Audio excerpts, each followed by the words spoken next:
How to change Yahoo Mail password. Hi everyone, welcome back to our channel How to Geek. In today's video, I will guide you on how you can change your Yahoo Mail password, so just make sure to watch this video till the end.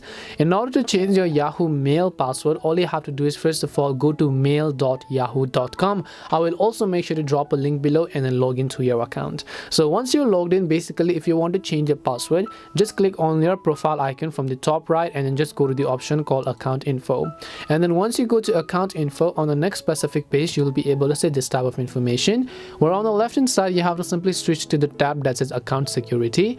And then once you come to account security, over here you'll find the option called password, and then here you'll find the option called change password. So you don't need to remember your old password to change your password. You can just click on the change password button and then just make sure to choose the new password that you would like to change to, and then click on continue, and then your password will be successfully changed. Now you can use that same password to log into your Yahoo Mail account.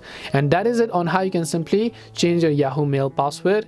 We hope the video was really helpful, and if it did help you, then make sure to leave a like and subscribe to the channel. If you have got any more questions, then feel free to also leave them down. Thank you very much for watching till the end, and see you in the next video.